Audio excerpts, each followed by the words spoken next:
Hey, welcome back. I'm Pastor Fred. This is the Follow Through. Today we're going to be in Psalm 121, verse 3 and 4. Now, this psalm is sort of set up in pairs, right? Each verse is a pair. So 1 and 2, 3 and 4, 5 and 6, 7 and 8. We got 6 days of follow through, so a couple of those days we're going to split up a bit, but they're kind of meant to be taken as pairs.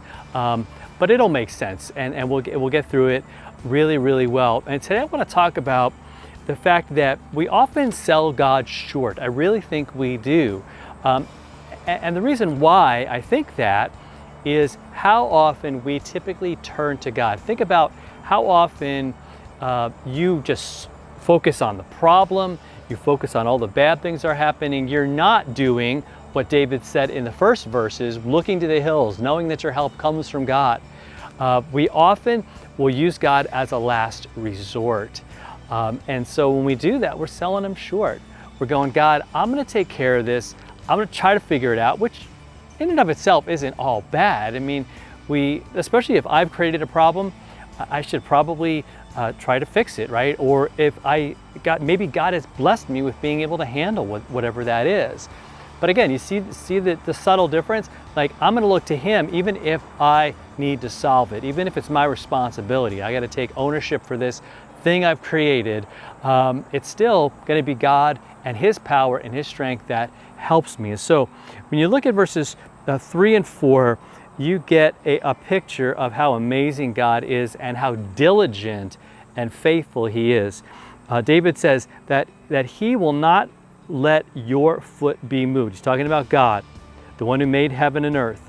He goes, he's not going to let your foot be moved. He who keeps you will not slumber. Behold, he who keeps Israel will neither slumber nor sleep. Now we're going to see that word keep and some variations of that, like God is our keeper. We're going to talk about that in a few days. And it means like he's the one that watches over us, the one that takes care of us, the one who is out to, like, for our best interest. He's just think about, we always think of God as watching over us, and he is. Our every move, there to help us, there to respond, and what an awesome thing. So let's not have God be the last resort, but let him be the first one that you go to, the middle one that you go to, and the end one that you go to, as you trust him, knowing how much he loves you, knowing that he does not take a break. He does not need a break. He does not sleep. And the language here reminds us with Elijah and the prophets of Baal. Do you remember that? Kind of had a showdown of whose God was real.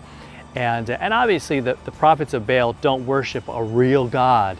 It's a God of their own imagination.